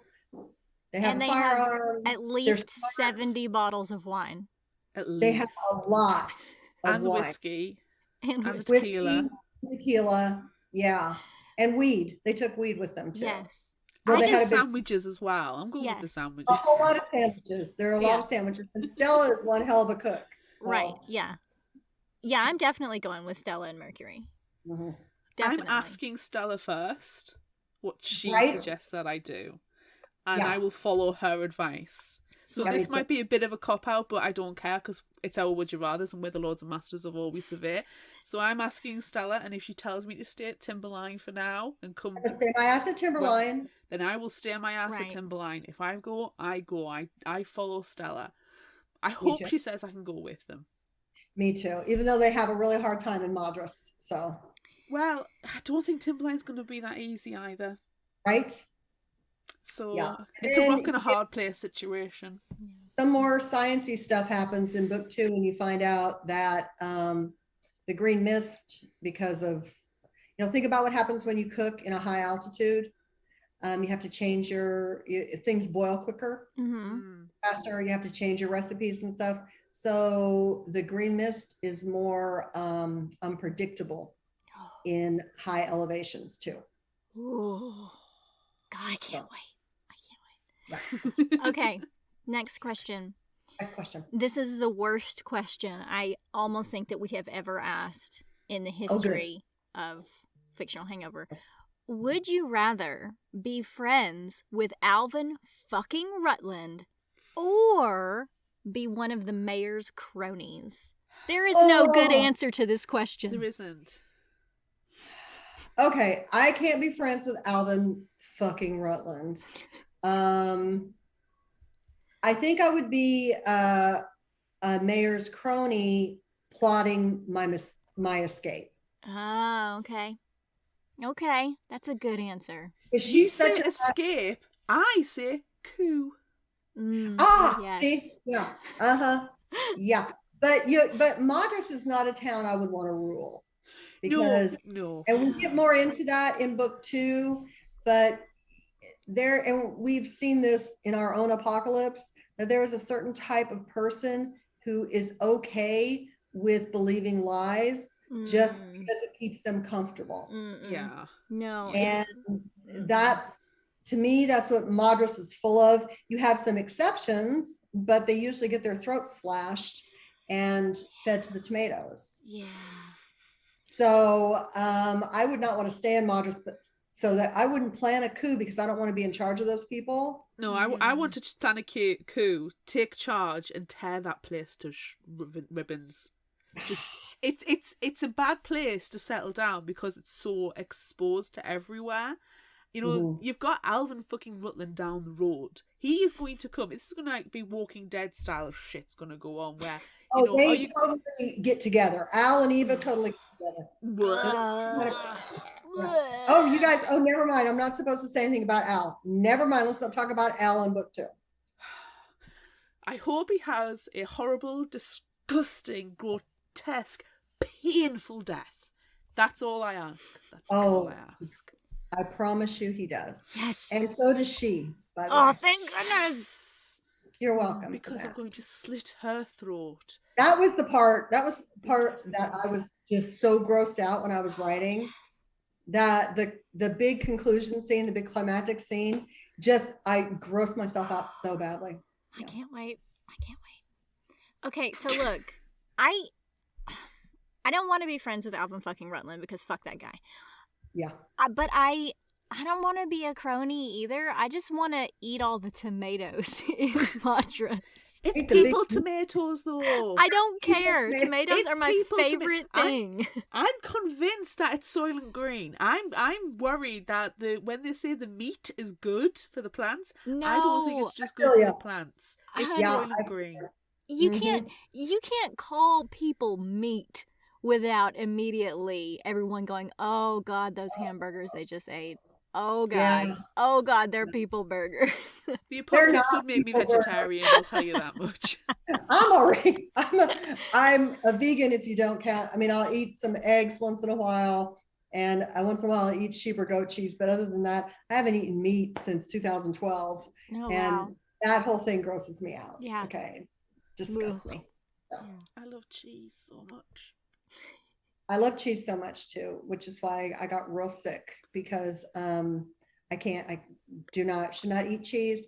And during our apocalypse, I decided when I couldn't write at the beginning, I would just sit and watch TV and eat cheese, drink wine, and smoke weed. 20 pounds later, okay, my body was like, no, stop it, you crazy old woman. And so then I had to stop again. So Perfect. but I didn't eat I didn't eat cow cheese anyway, because that grosses me out. I know too much about the industry. Yeah.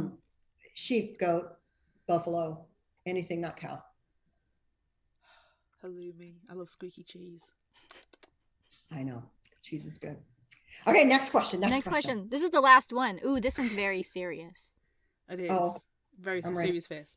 Would you rather dance with Ford or cook with Stella? And what kind of dance are you doing with Ford? God, that's a hard question. Because Stella is based after one of my best friends. And I have cooked with Stella a lot. And that's a lot of fun. And Ford is based on a man friend of mine. And so I also happen to know he's fun to dance with. Oh, that's a difficult question. You know what? I'm going with my girl. I'm going to cook with Stella. Guys can always be danced with, but I'm going with my girl. Always And I'm fun. talking elaborate cook too. She is a awesome chef. And she's been a restaurateur before.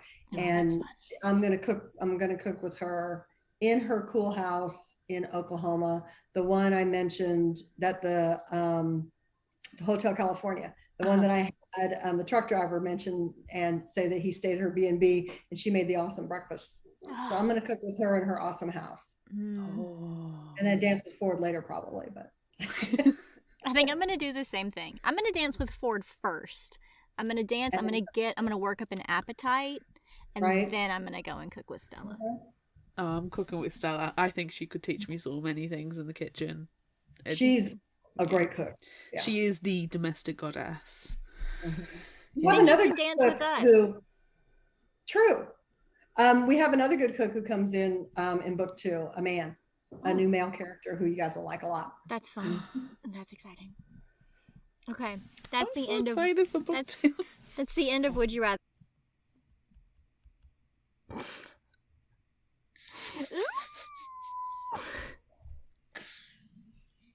Mind blown. It's fine. Everything's fine. Everything's fine. God, I love PC Cast so much. She's an amazing lady. She's a wonderful human being. And I love her. Okay, yeah, so everyone go and listen to the bonus episode because, oh my God. We got answers!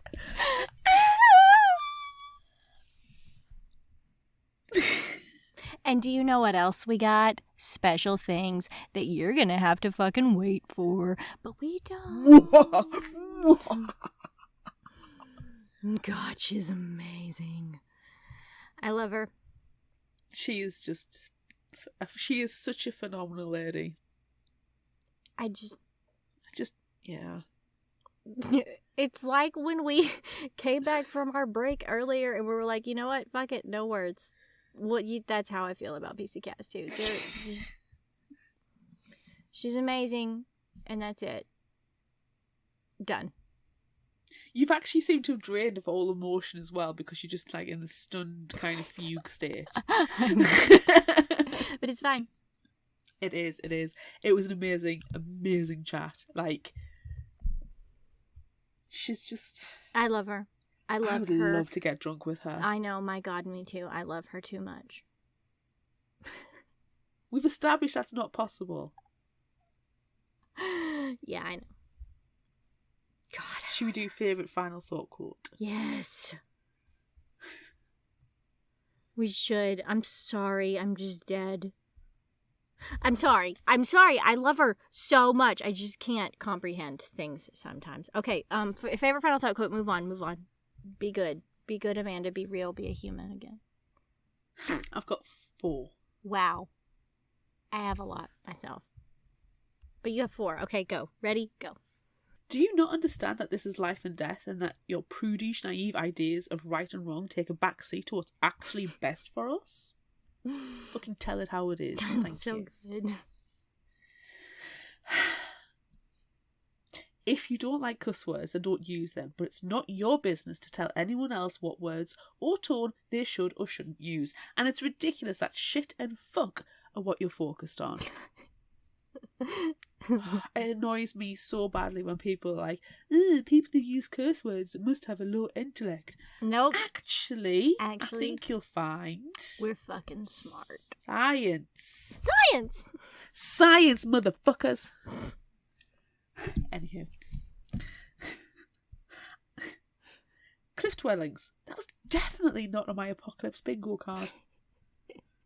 Thank you, Ford. Thank you, R.I.P. Ford. Ford. R.I.P. See you in the next life.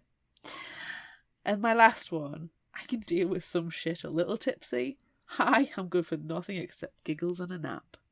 Morning. Oh my god. You know what? She is amazing. She is amazing. Also, you know what else is amazing? Giggles and a nap. I could go for some giggles and a nap, I really actually. could. I really, really could. I have so many favorite Final Thought quotes. This many. book is littered with them. These are literally the 4 that I, my app or my audiobook app is been acting up and getting rid of my bookmarks. These are the only 4 that I actually had left. I had that many. There's so many good ones. And you know, one of the things that I love about PC Cast is that she is not afraid to have all of the fuck all over the place, and it's fine. And that's why one of the reasons why I love her so much. That's because it's natural. That's how people speak. It's real. It's natural and it's real and it's just amazing. So there's one. I've got like 1,000 quotes in this one, but there's one of my favorites, and it was a serious one. You made a joke because you're alive. I don't know what else to fucking say or do except that we have to keep on going. Keep on living. And there's no point to that if we can't joke or smile or eventually find some semblance of happiness. That was my serious one. It's the fucking apocalypse, Karen.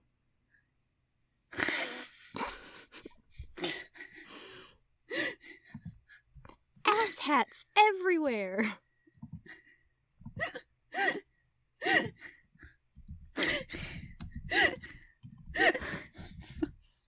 I'm mad as fuck all. What the fuckery?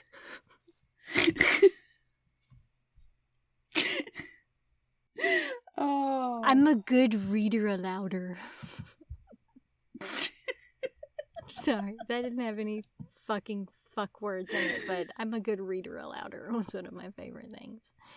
Oh, damn. And then there's one that, like, doesn't really have anything to do with what's going on. And I think it's great. And it's, have you ever wondered what bunnies and eggs have to do with zombie Jesus rising from the grave? Zombie Jesus. So good. There's so many more, but that's enough for now. That's amazing. It's the fucking apocalypse, Karen. It's a fucking apocalypse. Oh, It's the fucking apocalypse, Karen. It's the apocalypse, Karen. It's the apocalypse. I love it. I love it so much. If that isn't the quote on the top of the It's episode. it's the fucking apocalypse. It's the fucking apocalypse. I can't even say it now. It's the fucking apocalypse, Karen. It's the fucking apocalypse. Oh, All right. dear me. If you liked this, try this. I am going with a book that I have on my TBR and has been for a little while. Okay, yeah. What is it? And I don't know because you didn't include it in the notes. So I'm really excited to find out what it is. I know, I just realised, and I was like, quickly, get it up. You know what? It's the fucking apocalypse, Karen. It's fine. It's the fucking apocalypse. I can't be expected to remember everything in the fucking apocalypse. So, you get what you get. And it's called All That's Left in the World by Eric J. Brown. So, the synopsis from Goodreads. When Andrew stumbles upon Jamie's house, he's injured, starved, and has nothing left to lose. A deadly pathogen has killed off most of the world's population, including everyone both boys have ever loved. And if this new world has taught them anything, it's to be scared of what other desperate people will do. So why does it seem easy for them to trust each other? After danger breaches their shelter, they flee south in search of civilization. But something isn't adding up about Andrew's story, and it could cost them everything. And Jamie has a secret too.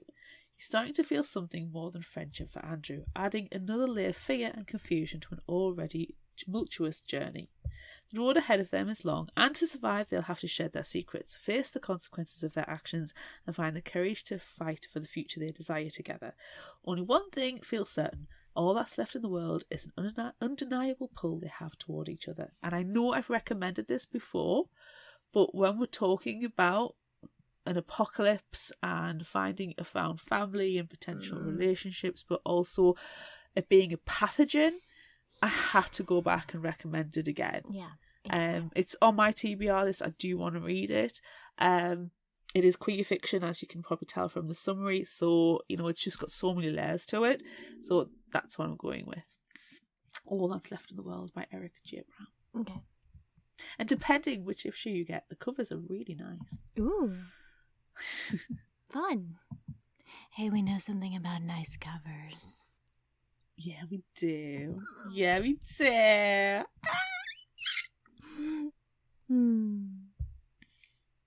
What are you recommending? I am gonna recommend a book by someone that we really love, but we've only covered one book by him. Terrible. It's not Jackson Ford then. No, it's not. It's a Rick Yancey book. I can still smell it, Amanda. I know. Amanda, I can still smell it. I know. What of the foot boot? Ew. Yeah, but this one's a little bit different. This is The Fifth Wave by Rick Yancey, and yeah, it's apocalypse, but it's also aliens. Isn't this a movie with Hayden Christensen? Is Hayden Christensen in it? Is it Hayden Christensen? Well, I think it's something else. I mean, it is a movie. They did make it into a movie, which is fantastic. Also, No, it's Chloe Grace Moretz that's in it. Chloe Grace Moretz is in this one. The movie wasn't great, but the book was great. The Fifth Wave. After the first wave, only darkness remains. After the second, only the lucky escape. And after the third, only the unlucky survive. After the fourth wave, only one rule applies. Trust no one. Now it's the dawn of the fifth wave. And on a lonely stretch of highway, Cassie runs from them. The beings who only look human, who roam the countryside, killing anyone they see, who have scattered Earth's last survivors. To stay alone is to stay alive. Cassie believes, until she meets Evan Walker. Beguiling and mysterious, Evan Walker may be Cassie's only hope for rescuing her brother, or even saving herself. But Cassie must choose between trust and despair, between defiance and surrender, between life and death. Ooh. to give up or to get up. Ooh. Ooh. So it's the end of the world and there's aliens. Nice. The Haitian Christian movie I was thinking of was Vanishing on 7th Street. It's not good. It's not good at all. Yeah, that's not the same. But that's what I was thinking of. That's not the Do same we thing. have an indie spotlight? We do, and it's a little bit kind of tenuous, like a little bit. You know we love a tenuous link. We do, but it also kind of makes me sad because it's about animals. Okay. Yeah. This is called Dogs of the Deadlands by Anthony McGowan. And it's also kind of an end of the world thing. But not quite. It's about Chernobyl. Okay. As humans fled the nuclear disaster, they were forced to leave their pets behind. Without people, nature began to return to the woods surrounding the power plant. Lynx, bear, and wolves. But the overgrown forest is no place for dogs. Can Zoya and her pups, Misha and Luca, learn to survive in the Deadlands? And will Zoya ever find her way home to her beloved owner? Oh. Gosh, I hope so. Oh. Sad. She's having half an emotion here. I know. So that's it for this episode of Fictional Hangover. I'm Amanda. And I'm Claire. Join us next time. Gosh, we're traveling back in time a little bit. We've already covered this in the before times. In the before times without Claire, but you know, we can't not cover these books because we've covered every other Gail Carriger book that has ever existed. So we are talking about Etiquette and Espionage by Gail Carriger. And I'm so happy. that is another one of our Excessively British. excessively British books. It's another one of our themes for this month. But it's also really amazing that we're covering this series because Gail Carriger brought us together. Yep. So we have to cover it. It's very We important. do. Look out for our Would You Rather polls on social media. Don't forget about our book club and monthly challenges on Facebook. Be sure to visit our shop on Redbubble at fictionalhangover.redbubble.com for all your favorite Fictional Hangover themed merchandise and become a patron of ours on Patreon at patreon.com/fictionalhangover and become a member of our bonus tier so you can watch our video with PC Cash because it's amazing. Until next time, remember, the only cure for a fictional hangover is another book.